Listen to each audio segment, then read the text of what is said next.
Bonjour, j'espère que vous allez bien. Alors on est parti pour une vidéo du mercredi avec comme thème principal, enfin le thème tendance, je vais vous parler des manteaux automne-hiver 2021-2022. Alors oui, au Portugal, on est en short, oui, en région parisienne, hier il faisait 23, mais je pense qu'il y a un moment où on va avoir quand même besoin de mettre des manteaux. Donc c'est intéressant de connaître les tendances qui animent cette thématique de votre garde-robe. On est parti. Première tendance, sachant que c'est... vous voyez, j'avais mis mon petit ordinateur. Ok, excusez-moi. Petit problème d'ordinateur parce que j'ai toutes mes petites notes sur mon ordi et ça s'était éteint. Voilà. Passons. Donc, première tendance dans les manteaux, c'est le manteau gris. Le manteau gris. Le manteau gris, c'est plus doux, plus... Même, je dirais même peut-être plus chic que le manteau noir. Pourquoi? Parce que le noir, c'est très vu et puis des fois, ça éteint. Et il n'y a pas 10 milliards d'associations de couleurs potentiellement possibles à faire avec le noir. Alors qu'avec le gris, il y a plus de choses à faire. Dans les gris, on a ces manteaux qui sont légèrement descendus au niveau des épaules, qui arrivent aux genoux, voire en dessous, voire mi-mollet, qui sont légèrement lourdes et souvent qui sont ou à carreaux, petits carreaux, ou à chevrons, ou à gros carreaux. Donc ça, c'est vraiment le manteau, le par-dessus gris, un peu doudou, qui fonctionne quasiment avec tout. On peut l'imaginer par exemple avec dans un style un peu à la Jane Birkin, un pull un peu lâche, en colure un peu lâche, ample, avec un jean qui casse bien sur la cheville, et par exemple avec des Doc Martens noirs. On peut l'imaginer avec un pantalon large de costume sur des baskets et avec une chemise ou un petit pull col rond ou pull col roulé. Vous voyez, quoi qu'il arrive, c'est ce genre de manteau où on l'enfile, on est bien. On a un supplément d'allure parce qu'il va être bien coupé et un petit peu lâche. Donc, on a de la nonchalance et en même temps, c'est tailoring. Et,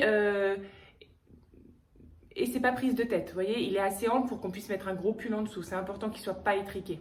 C'est aussi important qu'il soit pas tout gris. Le fait d'avoir des carreaux, ça va aérer cette couleur, ça va lui donner de la douceur, de la légèreté. Un vêtement, comment dire, un manteau tout gris, un gris anthracite, même un gris clair, lorsqu'il est, il est uniforme, ça a tendance aussi à éteindre un petit peu la silhouette. Donc il faut vraiment essayer d'être le plus de trouver avec des petits chevrons ou avec des petits carreaux ou avec des gros carreaux, peu importe. L'essentiel c'est de pas avoir un monochrome un peu terne, d'accord? Ça c'est pour les manteaux gris, donc je vous dis un peu type par-dessus, mais relativement maîtrisé au niveau de la carrure. On en a d'autres, notamment chez Isabelle Marant, où la carrure elle est comme ça, genre femme forte, femme Mugler, vous voyez. Alors, si vous vous sentez, moi, ça peut être très joli parce que la carrure, elle n'est pas non plus, c'est pas une carrure comme on a pu voir chez Balenciaga, peut-être pas cette saison, mais d'autres saisons où c'est quasiment impossible dans la vie de tous les jours. Non, c'est une carrure imposante, mais ok, et qui va pouvoir permettre de jouer avec en dessous des pièces contrastées qui vont contraster cette sorte de force un petit peu working girl, mais pas très, comment dire, pas très, enfin, de working girl qui a envie d'en découdre, d'accord? Et donc, avec une carrure comme ça, un manteau gris à chevrons, avec une carrure assez développée, on peut mettre une robe en mousseline très fine en dessous. On peut des étoffes fines, de la dentelle, une robe pull, quelque chose de mousseux. L'idée, c'est de contraster avec la dureté du manteau, d'accord? Et alors là-dessus, on met des bottes ou des cuissardes en nubuck, ou même on peut opter pour des bottes en vinyle ou un cuir ciré noir. Parce que donc ça fait du noir avec du gris, d'accord? On est ok. Et là, il nous faut une robe en mousseline blanche ou blanc cassé pour avoir quelque chose de romantique, en même temps d'affirmé et de sexy avec les bottes. Vous voyez ce genre de mix? Après, ils ont fait d'autres manteaux, notamment c'est chez Blasé Milano, dont j'adore les blazers. Ils ont ces poches un peu arrondies là sur le haut, c'est leur marque de fabrique, et ils ont fait une sorte de trench en laine grise. Et là, c'est très étriqué au niveau des épaules. Et je trouve que ça marche pas très bien. Je trouve que pour que le manteau, ça fonctionne, il faut qu'il y ait de l'ampleur, un minimum, pour qu'on se sente à l'aise. Si on est tout comme ça, c'est pas le truc le plus... En plus, comme ça, sur du gris, on arrive sur quelque chose de sévère, un peu trop sévère, vous voyez, un peu... Ça manque de générosité. Donc ça, vaut mieux... On peut passer. Donc pour résumer sur les manteaux gris, on préfère des carreaux, petits, grands, c'est ok. Des chevrons, c'est ok. Et on peut le mixer comme pour les couleurs, bien évidemment avec du blanc cassé, avec du noir. Ça, c'est pas très difficile, mais on peut aussi le mixer avec quasiment tous les verts, mais un vert profond, ça sera encore plus joli, un vert émeraude. Vous voyez, on n'y pense pas souvent à mixer du vert et du gris, alors que ça rend hyper bien. Donc on peut mixer avec du vert, évidemment avec du rose, toutes les gammes de rose. Sachez qu'un rose fluo, un rose acide, fonctionne vraiment bien avec un gris un peu clair, sale. On a quelque chose d'un peu chimique avec quelque chose d'un peu classique. Ça fonctionne vraiment bien. Osez. Vous pouvez le gris avec du bordeaux. Dans ces cas-là, on ajoute une petite touche de blanc pour séparer le bordeaux du gris. Et aussi avec du violet. Ça aussi, c'est un peu le même effet que le rose. Le violet est un peu moins punchy que le rose. Mais on a quand même comme ça ce contraste avec une couleur très années 80, très aérobique, vous voyez, avec quelque chose de plus chic, de plus masculin. N'hésitez pas à réveiller vos gris de ce vert, rose, violet. Allez-y. Ensuite, on a une autre petite tendance, c'est les manteaux qui vont être dans des tonalités marron, mais je vous parle des petits carreaux marron. Alors, là-dessus, c'est une des grosses tendances. C'était déjà la tendance l'année dernière, donc vous en avez peut-être déjà. L'idée, c'est d'avoir, quand on regarde ce type de manteau, c'est d'avoir à l'esprit tout de suite l'image d'un grand-père avec sa veste en tweed qui fume la pipe. Vous avez l'odeur ou le cigare, même si on n'aime pas trop l'odeur du cigare, mais vous voyez, ça peut s'apparenter à quelqu'un comme un écrivain qu'on imagine à sa table dans un café. Vous voyez, il faut qu'on ait cet esprit un petit peu chaleureux, un petit peu d'odeur boisée, vous voyez, de trucs masculins, protecteurs, positifs, dans ce genre ou comme un vieux gentleman anglais qu'on voit passer à Londres, un petit peu voûté, mais avec ce manteau en tweed marron, on sent que ça fait des années et des années qu'il le porte, donc il est un petit peu abîmé, un petit peu patiné aux manches. Vous voyez, c'est cette idée-là qu'on veut dans le manteau à petits carreaux marron ou à gros carreaux, mais à carreaux marron, d'accord ? On en a beaucoup, et de toutes sortes. Notamment, il y en a un chez Sœur qui est à peine ample sur les épaules, qui tombe cheville, je pense. Non, même pas. C'est genou à peu près. Bah, ça, c'est un manteau assez parfait dans le sens où ça peut se porter avec tout. La coupe est bien, à tel point qu'il peut fonctionner même avec un ensemble de jogging bordeaux en molleton et des baskets blanches, vous voyez. C'est-à-dire que ce genre de manteau, il peut chiquiser vraiment n'importe quoi et sans faire too much. Et d'ailleurs, plus j'y pense, plus je trouve qu'avec un jogging comme ça ou un jogging bleu marine, vous voyez le type de jogging, hein, c'est du molleton, je ne vous parle pas du jogging 3 bandes. Hein. Et ça peut vraiment bien fonctionner en hiver, vous voyez, pour aller chercher le pain, on met un bonnet, on met des grosses baskets et on met ce manteau. Ça fait tout de suite un peu new-yorkaise. Un peu new-yorkaise cool, ça existe, hein, ouais, oui, ça existe. Et après, elle va faire son yoga, vous voyez, parce qu'elle est déjà en jogging, elle son truc, et après, elle va manger un muffin sans gluten, puis après, elle va, je sais pas, avoir Garance dorée. Ah non, Garance dorée, elle habite plus à New York. Bref, vous voyez l'idée. Donc voilà. Après, il y a chez Zara, ils en ont fait un, pareil, petit carreau marron, et alors là, rebrodé de sequins, c'est assez intéressant, je trouve, et ça donne... Si on a la capacité de pouvoir s'acheter plein de manteaux, lui, je trouve qu'il serait parfait pour accompagner une tenue de soirée ou un costume et on le balance juste sur nos épaules, ou une robe de soirée ou avec des bottes, vous voyez. Et donc ça, ce serait, à mon avis, le manteau idéal qui casserait un petit peu le côté soirée, mais avec les sequins, on a un rappel un peu festif. Après, on a j'avais vu aussi, c'était chez Zara également, un manteau plus court, mi-cuisse je pense, qui fait plus veste mais qui est quand même un manteau parce que relativement ample.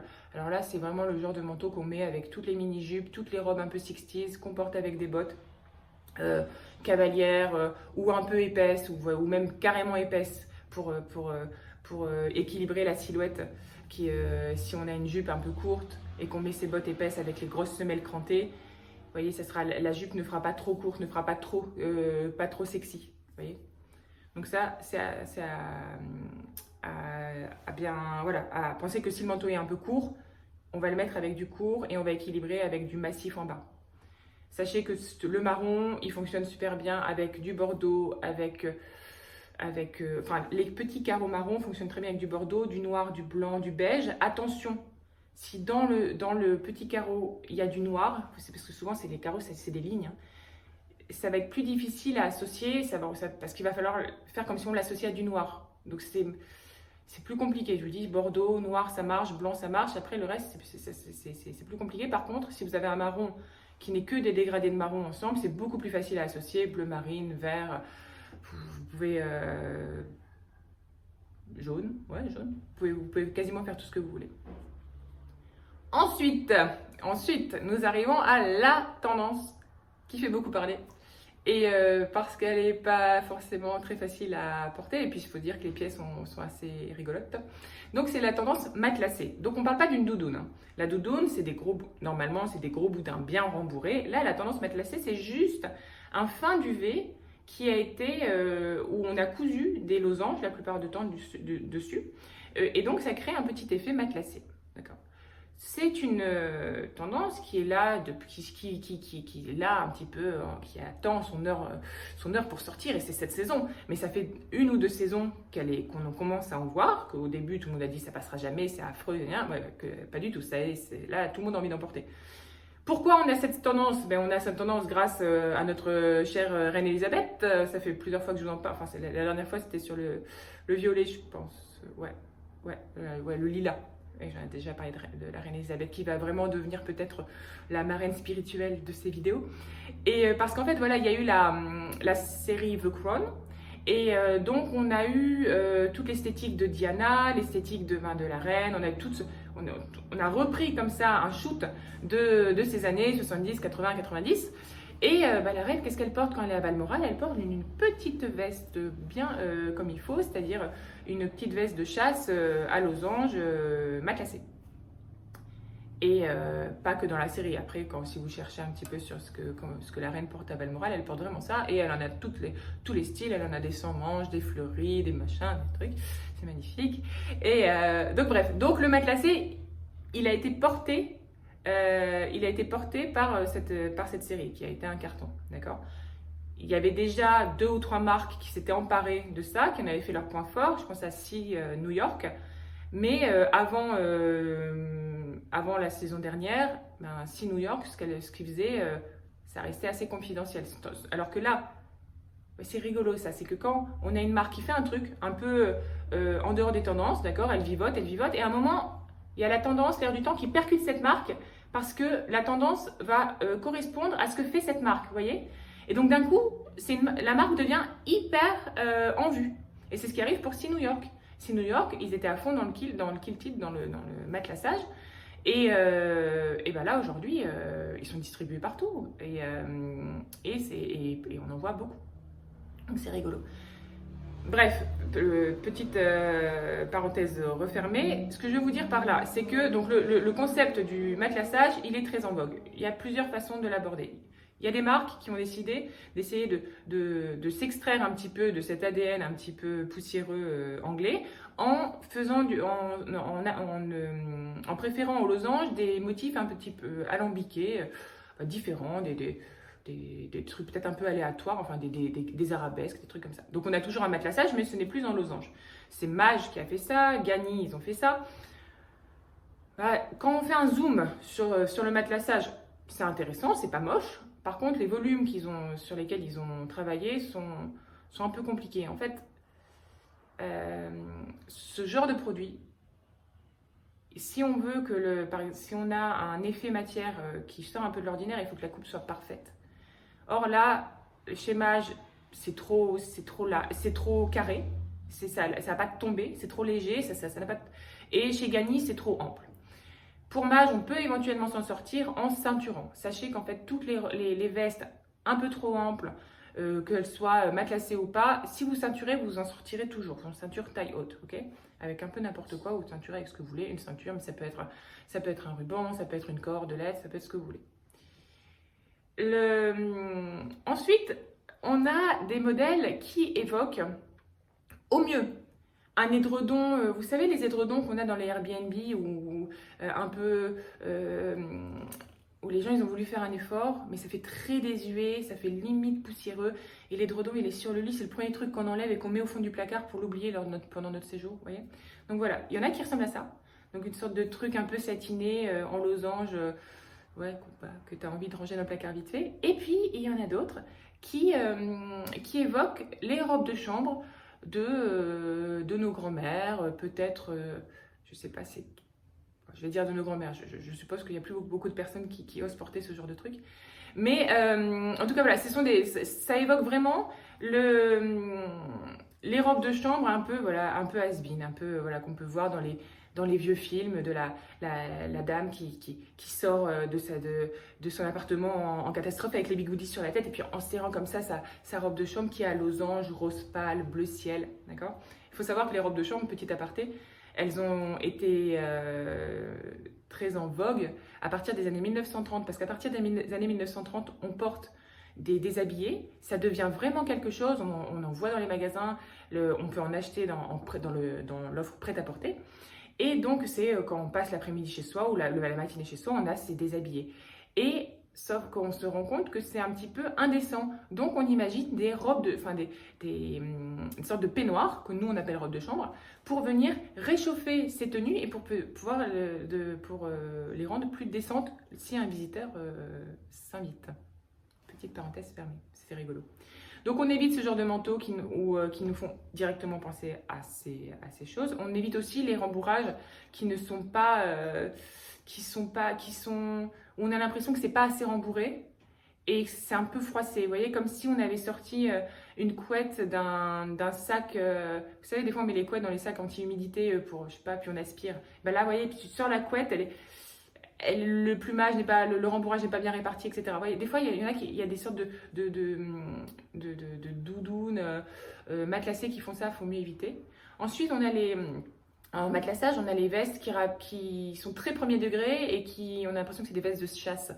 Ok, légèrement revisitées, mais on est quand même là-dedans et moi, je trouve pas ça formidable. Ça fait très cliché tout de suite. Et après, moi, c'est ce que je pense. On a deux, en fait, pour ce matelassage, pour moi, on a deux solutions. Ou on fait sobre et on fait ample et simple. C'est-à-dire, notamment, moi j'ai vu une parka chez Zara, qui est assez longue, qui arrive voilà, au niveau du genou. Losange kaki sur donc, le matelassage. Elle est nickel, elle a un volume très bien. Le kaki light, il va très bien, il va se marier avec tout.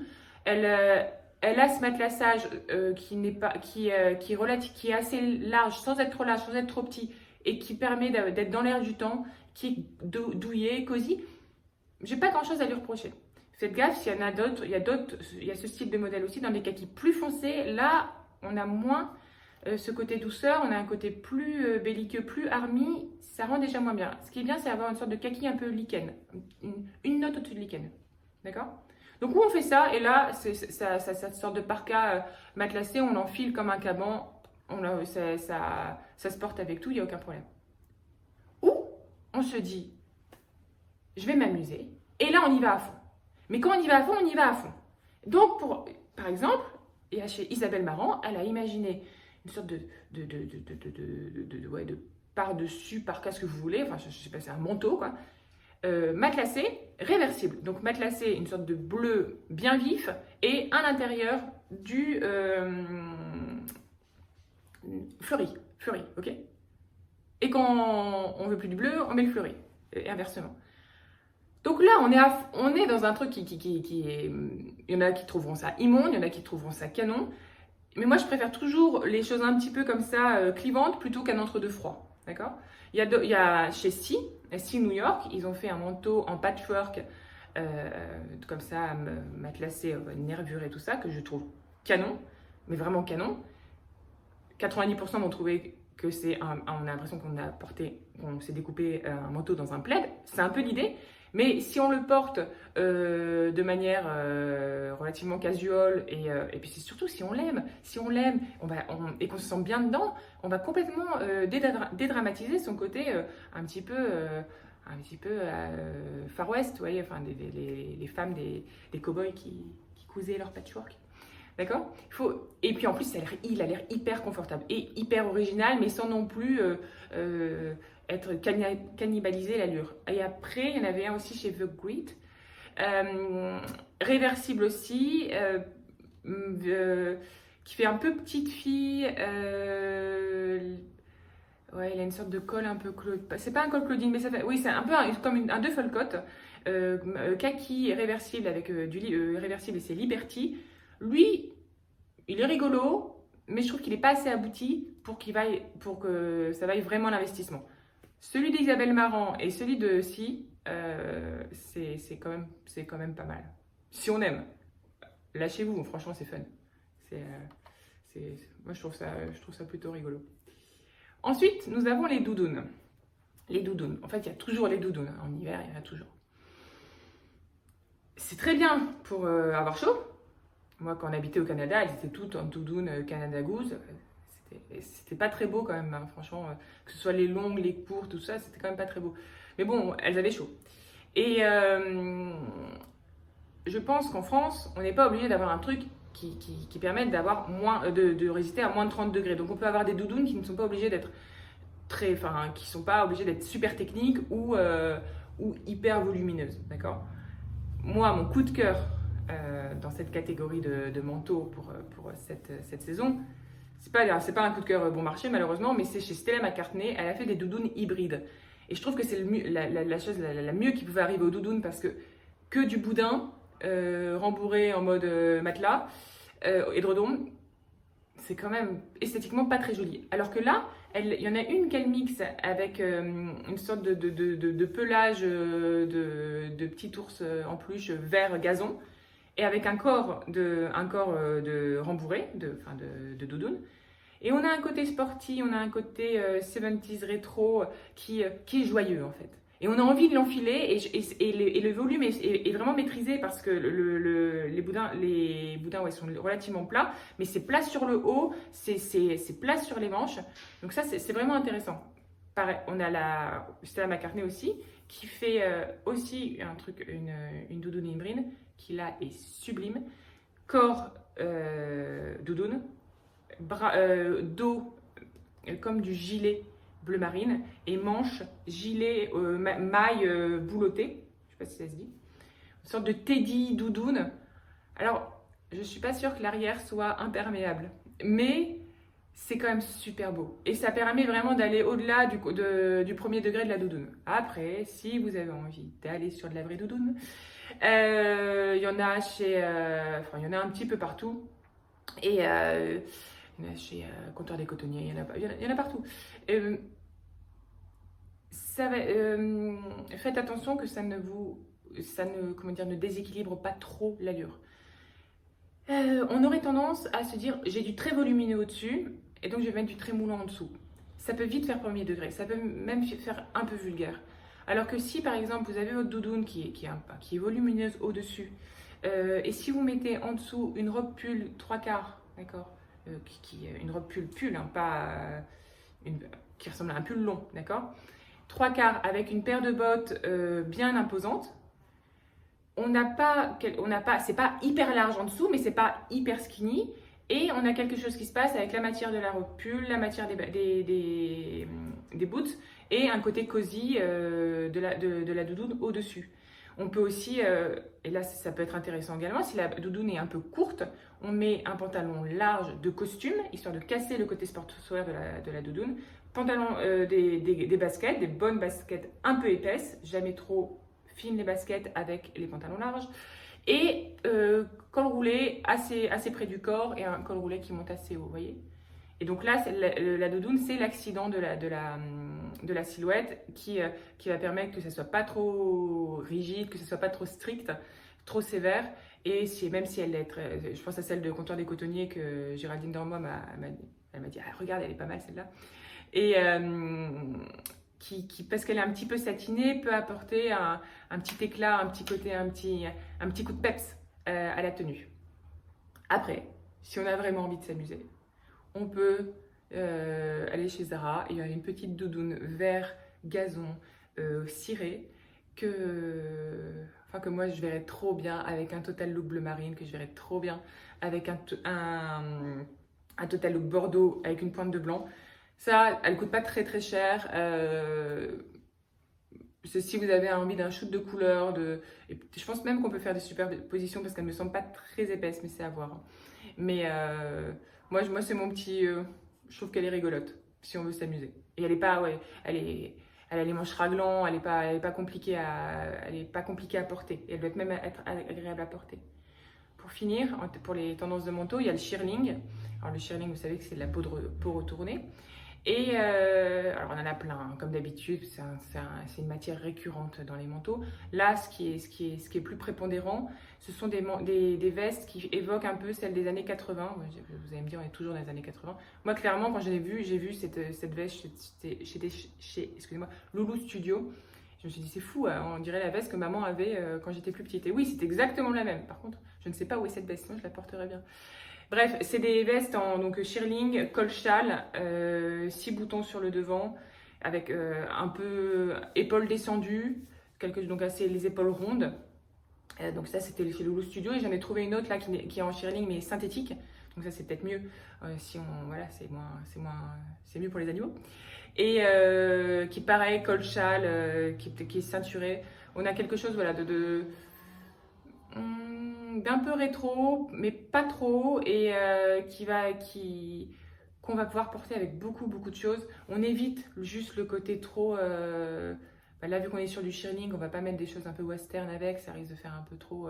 La même thématique sur la silhouette, mais on le porte de manière casual avec jean flair, basket, chemise rayée, avec des bottes un peu massives et une robe midi fleurie, avec un pantalon de ville large et des 7/8e, des bottines Chelsea et un col roulé. Vous voyez cet esprit? Ça peut vraiment être canon d'avoir ce côté un peu vintage, un peu voilà fripe de la veste en shearling avec une tenue très citadine, limite masculine. Vous voyez le pantalon droit 7/8e, les Chelsea boots un peu épaisses et le col roulé. Tout ça en bleu marine ou en noir ou en gris. Vous voyez? Donc voilà. Je termine, c'est pas du shearling là parce que c'est de la bouloche de laine, mais ça c'est mon petit coup de cœur en termes de matière sympa à porter. C'est chez COS et c'est un manteau, ils l'ont décliné en bleu marine et en jaune. Moi, bien sûr, je préfère le bleu marine parce que c'est plus facile à porter. Mais je ne l'ai pas essayé, mais je pense qu'il vaut le coup d'être essayé. Il doit être un peu lourd à porter, mais c'est moi ce que j'aime bien avoir quelque chose un peu lourd en hiver parce que j'ai l'impression que ça réchauffe, psychologiquement ça réchauffe. Et sa matière va permettre de faire des mix and match de matière hyper facilement, vu qu'on a une matière vraiment présente comme de l'astrakan, mais ça n'en est pas. Ça évoque un peu ça. Dès qu'on va mettre une maille dufteuse ou de la dentelle ou du jean ou du velours, vous voyez, on va tout de suite pouvoir faire du cuir. On va pouvoir mixer très facilement. Bleu marine nickel, jaune. Pour celles que ça branche, allez-y. Parce que le jaune, finalement, ce jaune-là, on peut le porter avec du kaki, avec du marron, avec du blanc, avec du kaki, ouais, tous les verts, tous les marrons, les bleus marines, beaucoup de bleus. C'est pas si difficile à porter que ça, franchement. Et puis, vous imaginez un manteau jaune, ça doit mettre le peps le matin.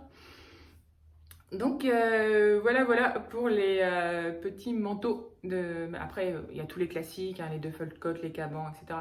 De manière générale, on est plutôt sur des teintes organiques, marron, kaki, un peu classiques, donc du noir, du bleu marine. De temps en temps, quelques pastels, mais c'est plutôt quand même beaucoup de marron, beaucoup de kaki. Et le manteau que vous allez voir le plus souvent, c'est le par-dessus masculin, décliné un peu dans tous les styles, qui est le plus facile à porter, mais essayez d'avoir une coupe relativement ample sans être surdimensionnée. Et faites attention au niveau des emmanchures, il faut qu'elles soient un peu descendues. Le mieux, ce serait des manches raglans, mais bon, sur les par-dessus, ils en font très rarement. Et pour qu'on puisse vivre en dessous, mettre un pull, voire deux pulls, ok. Il faut qu'on se sente super bien dans un manteau. Si on est étriqué, l'allure, elle l'empathie. Oh là là, je suis à 30 minutes et je vous ai toujours pas dit ce que j'aimais pas. Alors, je vous dis ce que j'aime pas en vitesse.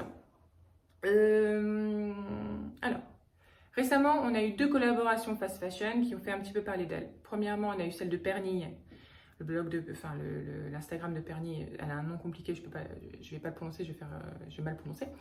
Qui a fait une collab avec Mango, donc qui a créé une collection pour Mango, et on a Charlotte Gainsbourg qui a fait une collaboration pour Zara. Pernille pour Mango.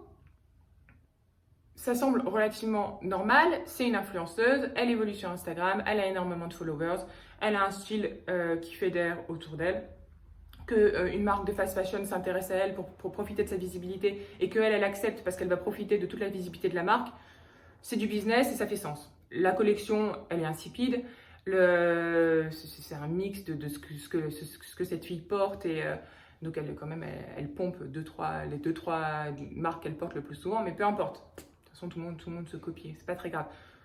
On aime. Enfin, ce que je veux dire, c'est que moi, cette collab, elle m'indiffère en fait. Par contre, quand j'ai vu Charlotte Gainsbourg qui faisait une collab avec Zara, je me suis dit, il y a un truc je me suis dit, pourquoi ça me chagrine limite, pourquoi ça grince quelque part.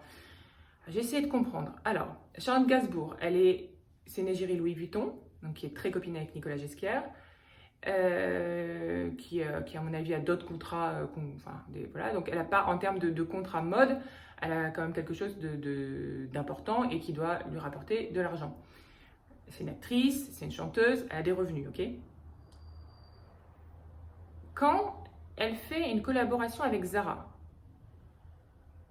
c'est une question de gros sous parce qu'elle doit être payée énormément. Mais pour une personne comme Charlotte Gainsbourg, qui a un univers, c'est pas une mannequin lambda, c'est pas n'importe quel top modèle. Il y a beaucoup de choses autour d'elle et qu'elle privilégie le cachet sur comment dire, le côté chouette de la marque, on va dire ça. Parce que concrètement, de la fast fashion, elle a 10 000 choix, Charlotte Gainsbourg. Elle peut offrir son image, elle peut accoler son image à la marque qu'elle choisit. Et elle aurait pu choisir une marque plus confidentielle, une marque plus inspirante, et donc, ensemble, ils auraient pu,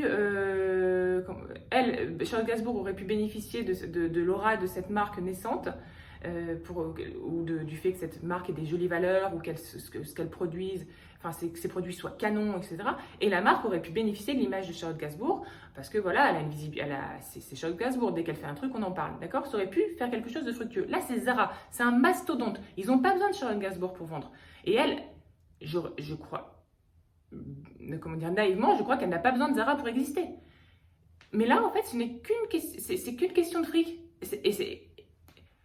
Et moi, c'est sûrement comme ça que marche le monde, mais j'étais super déçue. Après, ça c'est le premier point. Mais après, je me dis, bon, c'est de la fast fashion, donc là, pour une fois, elle fait quelque chose de grand public. Parce que quand elle est chez Louis Vuitton, personne ne peut s'acheter des fringues Louis Vuitton. Donc, peut-être qu'elle voulait toucher le plus de monde possible. Et là, je regarde les fringues. Et en fait, non. Parce que ce qu'elle a proposé dans sa mini-collection, ce sont des habits qui correspondent à sa silhouette, qui est une silhouette filiforme, androgyne, que peu de personnes possèdent. Donc en fait, c'est même pas pour toucher le plus grand monde qu'elle le fait, parce que finalement, c'est quelque chose d'élitiste dans la fast fashion. Ça, c'est paradoxal de tous les côtés, en fait. Et je trouve ça super décevant, et puis, franchement pourri. Enfin, franchement, décevant. Voilà, et le petit truc que j'avais bien aimé, je vous fais super rapide, ce sont chez Lanvin, c'est tout con, hein. Chez Lanvin, ils ont fait des baskets, des baskets un peu de skate, et ils ont mis des gros lacets, vous savez, les lacets de 2 cm. Et quand j'ai vu ça, je me suis dit, c'est vraiment joli, ok, c'est pas nouveau et tout ça, mais on a tous des baskets qu'on a trop portées, ou qu'elles nous saoulent, etc. Si on change les lacets, et que, pas les petits lacets, parce que les petits lacets, là, ça fait gnangnan et tout ça. Non, qu'on met vraiment ces gros lacets qu'on trouve, je vous mettrai les liens là, sur des shops, on en trouve facilement. et on les fait un peu bomber comme ça sur le devant. Et ben nos baskets, elles auront une autre allure, d'autant plus qu'après, si on joue sur les couleurs, ça peut vraiment donner du peps à toute une silhouette. Et ça peut vraiment être intéressant. Après, si les lacets font très neufs et que la basket est un peu usée, il suffit les lacets de les tremper dans le thé pendant une nuit ou deux. Et puis après, vous verrez, ils n'auront plus l'air neufs. Donc voilà. Voilà, c'est tout ce que je voulais vous dire. Je vous embrasse, passez une bonne journée et puis à bientôt. Ciao!